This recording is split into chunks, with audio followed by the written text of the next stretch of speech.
Bonjour à tous, bienvenue sur la chaîne La Belle Échappée. On se retrouve aujourd'hui pour la cyclosportive Les Roltaises. Donc on est le dimanche 7 avril et donc on part pour 88 bornes et quasiment 1600 de dénivelé. Et déjà première embûche, c'est déjà mettre le dossard. Donc on vient de déchirer le maillot et tout, tellement c'est super facile. Donc voilà, c'est déjà bien. À tout à l'heure.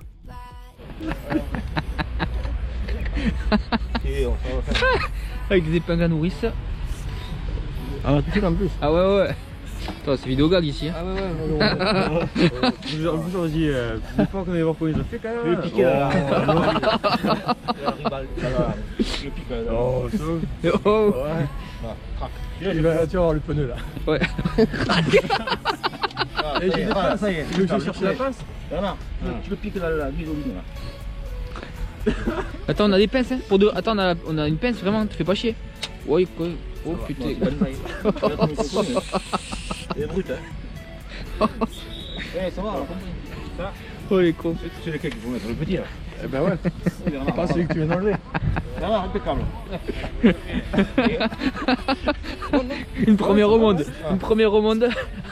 Voilà. Avec des épingles à nourrice. Impeccable. Il en faut le premier. Peut-être que je vais récupérer celui-là. Ça va, le dos hein. Alors, dans le dos. Bah du coup il faut aussi des épingles à nourrice. Ouais, pour le dos ouais. Ça c'est beau ça. Système D, une épingle à nourrice. Voilà. Ouais, ok.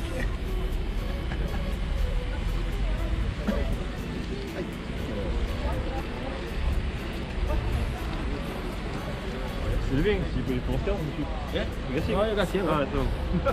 Alors c'est la course où ils sont le plus important, le paquet le plus important, 763 inscrits hier. Bonjour. Bah ouais. On aurait dû laisser Concentration absolue. Ouais, tout ça, on est là. Là aussi. Après qu'on ait bien rigolé avec les copains pour la mise des dossards et des plaques de cadre sur les vélos, retour à la course, donc on partait pour 88 km et 1500 mètres de dénivelé. Comme on peut le voir, il y a eu du vent dès le début sur cette partie de plaine, donc il y avait à peu près 20 bornes de plaine et avec un vent de 3/4 face qui devait être autour de 15-20 km/h. Donc dès le début avec les copains on a décidé de se placer sur l'avant du groupe d'une trentaine, quarantaine de coureurs maximum pour éviter de subir un peu les relances, les changements de rythme, tout ça. Et aussi d'être protégé par des coureurs forts sur ces portions là. Et donc là on se retrouve dans le village de Saint-Guilhem-le-Désert. C'est l'un des villages les plus beaux de France, donc que je conseille vraiment de visiter. C'est vraiment très sympathique de passer par ce village là lors de cette Les Roltaises 2019. Et en sortant du village, on va avoir une route magnifique, bien goudronnée, avant d'aller regagner les contreforts pour attaquer la première montée, la montée de la carrière. Peu après la sortie de Saint-Guilhem-le-Désert, je me retrouve malgré moi devant le peloton en fait, à prendre un relais, parce que j'ai vu que l'homme avec les surchaussures roses regardait souvent derrière lui. Donc je me suis senti un peu obligé de prendre un petit relais qui a duré un petit moment quand même, mais bon ça va, j'étais en forme, donc c'est pour ça que j'ai pris aussi ce relais.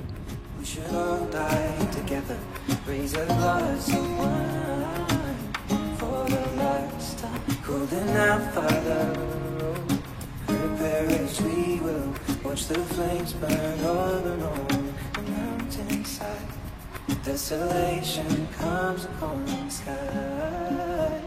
Now I see fire inside the mountain. I see fire. Et donc là on est sur le début de la montée de la carrière, donc 5 km à 4% de moyenne. Et comme on peut le voir, petit à petit je vais me laisser décrocher du peloton pour tout simplement garder un peu sous la pédale. Ça montait 2-3 km/h trop vite pour moi, donc c'est pour ça, c'est la raison pour laquelle je me suis laissé décrocher. Par contre, comme on peut le voir, il y a GG qui était vraiment resté sur la tête du peloton, qui a pas eu de mal à tenir tête à celui-ci. Il avait vraiment des bonnes cannes ce jour là. Et là pareil, Gatien qui avait des bonnes jambes ce jour-là aussi, il va rester dans le peloton, alors un peu plus au fond, mais il va quand même s'accrocher et tous les deux vont faire la montée de la carrière dans le groupe.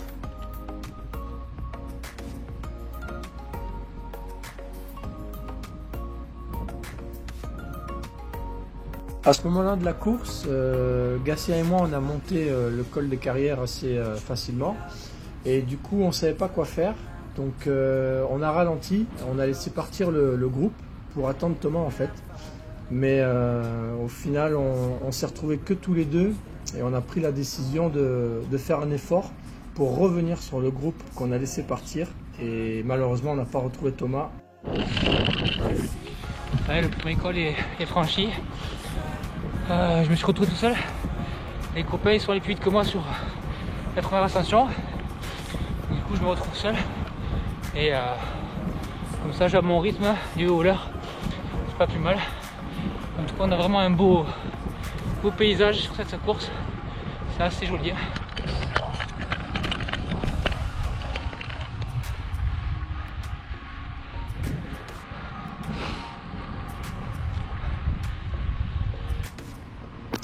Dans la même dynamique que sur la période de transition, on a continué notre effort dans la descente. On l'a fait assez rapidement quand même, malgré la route mouillée, pour revenir sur ce groupe parce qu'après on savait qu'il y avait pas mal de petits faux plats avec des toutes petites bosses. Donc on a réussi à revenir sur ce groupe en bas de la descente, ce qui nous a permis de nous reposer un petit peu derrière avant le col des Lavagnes. Et donc là on attaque le col des Lavagnes, donc c'est un col de deuxième catégorie qui fait 6 km 200 à 6% de moyenne, un col escalier et on voit que le revêtement est pas du tout le même, qu'il est pas bon, il n'y a aucun rendu et vraiment ça va être pour moi le début du calvaire. Ce col m'a mis mal avec surtout son passage dans les 200 derniers mètres à 15%, vraiment qui va venir casser les pattes.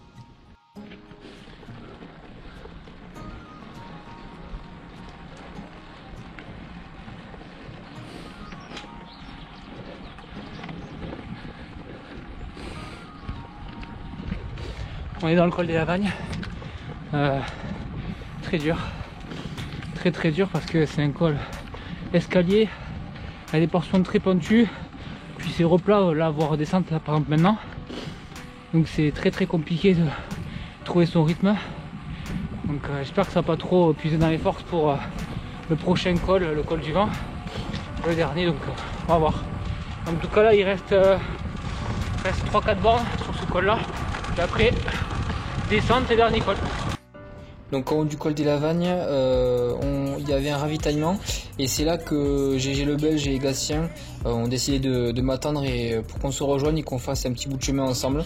Donc GG a attendu une vingtaine voire une demi-heure ma venue, donc il s'est un petit peu refroidi mais ça n'a pas empêché de faire une belle fin de course. Et Gatien un peu moins longtemps, il a attendu 3-4 minutes le temps que j'arrive, donc ça a permis pendant le ravitaillement de récupérer et c'est là que j'ai fait une erreur personnellement qui va me coûter cher après, c'est que j'ai pas rempli mon deuxième bidon d'eau et du coup je vais être déshydraté et avoir des crampes sur la fin de course. Donc cette descente des Lavagnes est une descente quand même assez rapide, mais sa grosse difficulté c'est le revêtement qui est à nouveau pas bon, que ce soit dans la montée comme dans la descente. Et là par contre ça demande vraiment un effort physique au niveau des bras, de bien tenir son guidon, de ne pas faire d'erreur. Surtout qu'il y a un moment où on peut prendre un peu de vitesse, on a atteint je crois 60 km/h, donc il faut vraiment faire attention et même au silex qui était sur le bord de la route de ne pas avoir une crevaison à ce moment-là.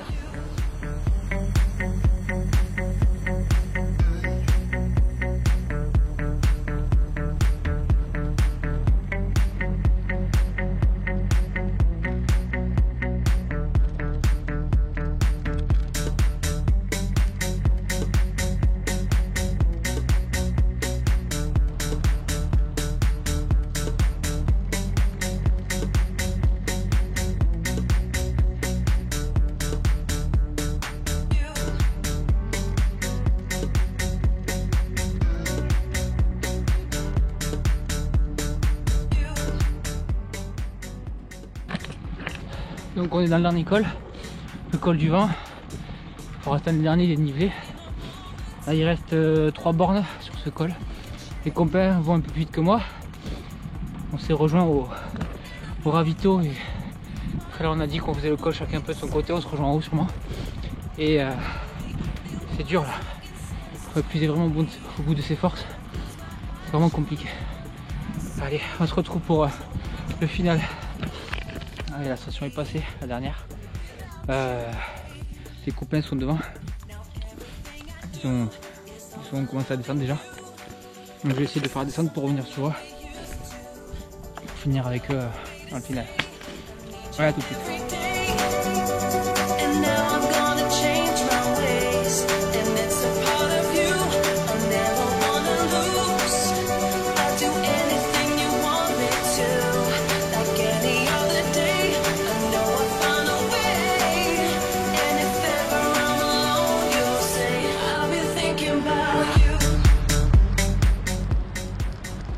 Donc le dernier col de la journée, c'était le col du vent qui faisait 5,5 km à 6% de moyenne.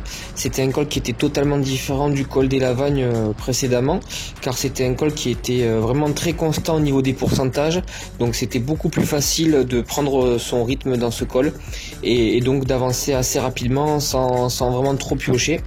On arrive en haut de ce col et on attaque de suite une descente qui va être assez longue, de vraiment plusieurs kilomètres, hein. On va être pas loin des 10 km de descente, avec une descente vraiment très cool, avec des sous-bois, des virages sympathiques, vraiment un régal pour ceux qui aiment descendre. Et on atteint des vitesses correctes, pas énormes mais correctes, donc c'était vraiment super comme descente.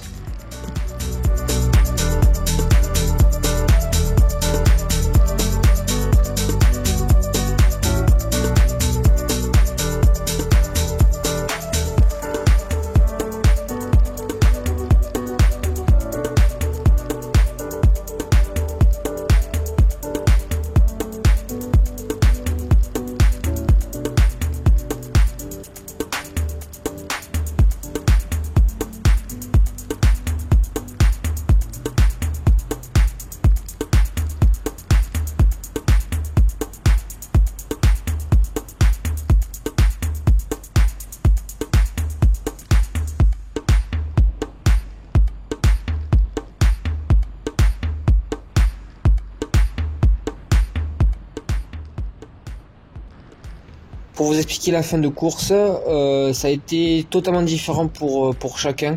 Donc pour GG, ça s'est très bien passé. Donc il a décidé aussi de faire la descente. Il a réussi à récupérer un groupe d'une dizaine de coureurs dans lequel il a réussi à se mettre et à arriver à vive allure sur le final de cette cyclo-sportive. Il s'est même permis à la fin de disputer le sprint avec cette dizaine de coureurs. Donc il a vraiment profité de cette fin de course pour vraiment rouler fort et se faire plaisir. Gatien lui aussi a terminé plutôt correctement la cyclo-sportive, un peu moins bien que GG mais quand même de fort belle manière. Il arrive 4 ou 5 minutes devant moi et par contre pour moi ça va être totalement différent. En bas de la descente je vais vraiment avoir des crampes énormes, vraiment j'avais jamais connu ça. J'ai été vraiment dans la souffrance les 25 derniers kilomètres. L'erreur est due à mon ravitaillement où j'ai pas rempli mon deuxième bidon. J'avais plus d'eau du coup pour ces 25 derniers kilomètres, j'étais à sec et les crampes sont arrivées très rapidement. Et c'était vraiment l'horreur pour pédaler. Chaque coup de pédale, chaque fois que je me mettais en danseuse, ça a été à chaque fois des coups de poignard qu'on mettait dans les cuisses. J'ai même dû à un moment m'arrêter au bord de la route pour m'étirer un peu les jambes pour essayer d'évacuer ces crampes. Mais ça a pas fait grand chose. Surtout que les organisateurs avaient placé des panneaux pour donner chaque fin de course, chaque kilomètre de fin de course. Donc on avait 20, 15, 10 et 5 kilomètres. Et donc quand on est sur cette plaine héroltaise, on voit de très loin l'arrivée, donc le village était très loin et pourtant il fallait les faire pour rentrer. Donc moralement ça a été quelque chose de très compliqué pour moi. Je pense que ça a été vraiment la sortie la plus difficile que j'ai fait de ma vie à cause de ces crampes. Ce qui est vraiment dommage étant donné que la fin de course était vraiment super sympa après avoir vraiment gravi les ascensions. Il y avait moyen de se faire plaisir sur le plat, de prendre un groupe, de prendre des relais et un petit peu pour s'amuser de disputer le sprint à la fin comme l'a fait GG. Donc c'est décevant pour ma part cette fin de course avec les crampes, mais je suis très content pour les copains qui se sont un peu amusés à la fin. Ça y est, c'est la fin. 90 bornes.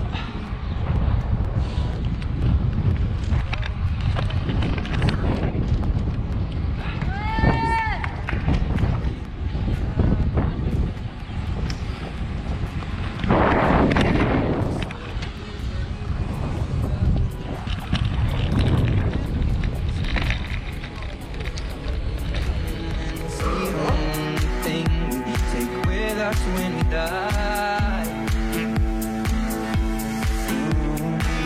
we keep this love in a photograph. We made these memories for ourselves, where our eyes are never closing, our hearts were never broken, time's forever frozen still. So you can keep